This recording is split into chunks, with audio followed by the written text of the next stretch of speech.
Wait. You ready? All right, everybody, back here on the inside.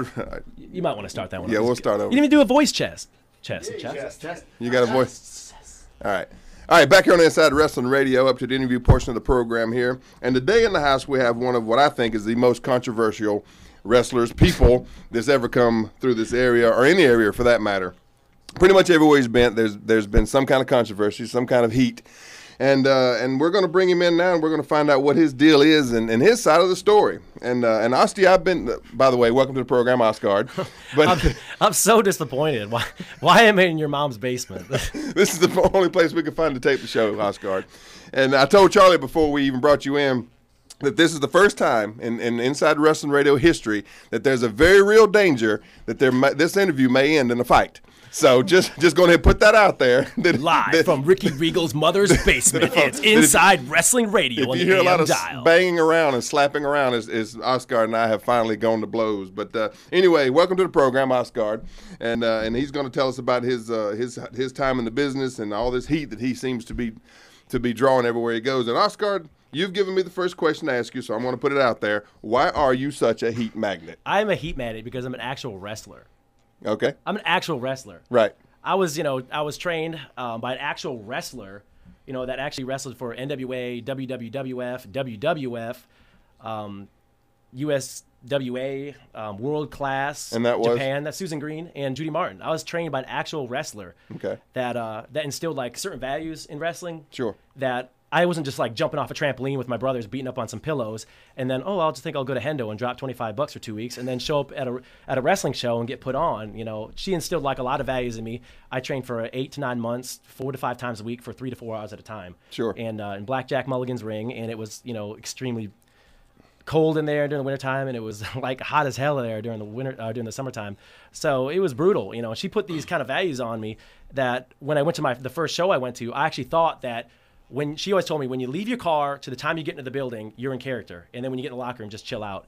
But then when I went in the locker room, it was full of a bunch of marks. Right. A bunch of guys that were going back to their girlfriends out in the parking lot and be like, oh, yeah, this guy's pretending like his leg is broke, but what we're going to do next week is this and this and this and this. And then these chicks would go into the crowd and tell everybody else, and then the whole crowd knew what was going on. And so you're not going to get a genuine reaction when everybody's telling everybody the magic trick. What's the point of showing a magic trick if everybody knows what it is? Absolutely. So I was like, what, screw this. Until the time I get back into my car, from the time I get out of my car, I'm just going to be character the whole time. Right. And I don't care who doesn't like it. Well, and that's the thing that a friend of ours has said about you, is that you are in character 100% of the time. You got to be. Yeah. That's how you got to. And if you don't, then you're not going to get a genuine reaction. Yeah, you're right. And I think that was probably some of what I didn't understand about you from the very beginning, because you and I have had a little heat in the past. Look, I just want to know when you won the WCW Tag Team Championships. You put a picture online of you in the WCW Tag Team Championship belt. I want to know exactly when you won it, because I cannot find any lineage of that title. If you'll slow down for 2 seconds, I know you're drinking your energy drink over there and whatever else you're doing, but you're going to slow down a little bit, and we'll get to that. But I didn't put that picture online. Brody Chase put that picture online. I was a champion, by the way. Of WCW? Maybe not a WCW champion, but I was a champion of his organization, and just happened to have a title belt that was similar to a WCW belt. That's not my problem. It's a replica title belt. You could have put a piece of duct tape over it or something that said something else. The promoter should have done that, what you're talking about. Moving on. You make me sick. Moving on from that. So your first match. Tell us about your very first match. Well, I used to actually be a referee. Okay. I used to be a referee for the PGWA, and then I started wrestling. Being a referee is the best way to learn before you start, match timing and stuff like that. But I started wrestling around the Carolinas and Charleston, and then eventually I landed in Spartanburg with the Supermark American Pro Wrestling, which I love. I love Jay Eagle to death, but his promotion's full of a bunch of guys who can't work. So that's where I really kind of started and honed in my skills, and I met this Supermark who couldn't even work a lick named Boomer Payne, who's standing right behind me. Boomer was our interview last week, as your fans were trying to take some notes on how to do a good radio interview that is comedic. As opposed to stalling and being boring. All right, good. So bring us up to your time with Eagle there. What was going on over at Eagles, and how'd you meet Viper? Oh God, I knew this was going to come. Well, actually, working with Jay was like my favorite time in wrestling, because it was so fun. It was me, Boomer, ER, Eddie Rich, who's an announcer, right. And a bunch of other guys, even Shane Austin. We used to have so much fun there, and we were just kind of like carefree and such like that. And then once all that political BS starts, and then Thomas came in the picture and pulled some of those guys out, and then like all promoters do, they want to kind of instill in the wrestlers a sense of loyalty. So they squabble with other promoters and such like that, and cause this big rift, and it's just this big hassle, and it wasn't fun anymore. Okay. But for like a while, I was Jay's Mid-Atlantic United States champion, dog. That's like one Jay Eagle impersonation. Another one is like the Muppet, like, hey brother. None of those are even close to how he actually sounds, but whatever.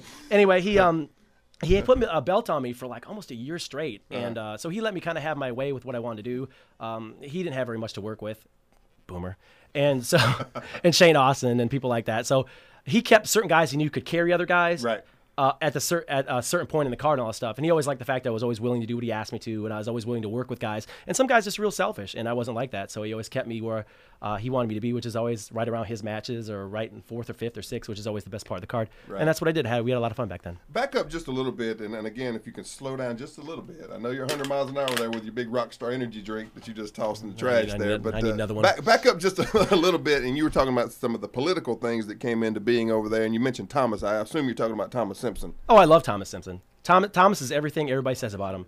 Yeah. Everything. I mean, but Thomas is honest. Right. If your match sucked, you know what? He's gonna be like, that sucked. Sure. And he's gonna be honest with you. Yeah. But Thomas and Ego, they're like the two sides of the same coin. They're just like each other. Yeah. But they hate each other. They hate each other. They don't, and I don't even know why. Those guys are just like each other.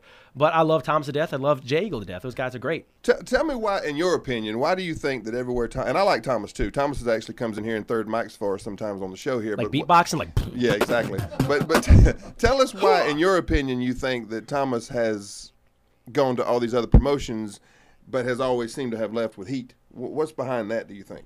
Because he's Thomas Simpson. Enough said. Thomas has a kind of personality that either you love him or you hate him, you know? And he comes in and he pretty much tells people what they don't want to hear, and he doesn't, kiss anybody's butt and stuff like that. And sometimes Thomas does stuff that is kind of like, oh man, I don't know why he did that. But he's not gonna hold back for anybody else, He's gonna get, do his thing, and your match was just absolutely terrible. You just don't know how to work. That's Thomas. And so it rubs people the wrong way, and guys don't want to admit that their matches suck. Right. Guys don't want to admit that they blow spots. He's told me 100 times some of my stuff sucked, and then I have to go back and fix it. But if you sit there and drink your own Kool-Aid, you're not going to like that kind of stuff. You're exactly right. And the thing, too, about Thomas, not only will he tell you if your match sucks, but he'll also tell you if you're a mark or not. Oh, yeah, totally. And he'll call a mark out in a minute, And I think Charlie has had some... Who's the rat? I think Charlie's had some problems with that in his organization, because Thomas is working with SCW now as well. But so Viper, tell us about meeting Viper there at APW. Well, I met Viper at American Pro Wrestling. It was my second match there, and I remember I had a real good showing the first time I was there. And so Jay automatically put me in with Gary, who was there, Carolina's champion. Yeah. And I went in there and I started I was talking to him like, so what do you want to do? Because usually when you go in and talk to somebody, you're like, okay, what story are we telling? Sure. What's the point of this? What are we doing here? Why are we here? Right. Who are you? Got to get that psychology. What kind of stuff do you like to work? And he was like, man, we're gonna do this, this, this, this, this, and this. The end. This is before the Viper Bomb, because he used to do this move called Darkness Falls, man.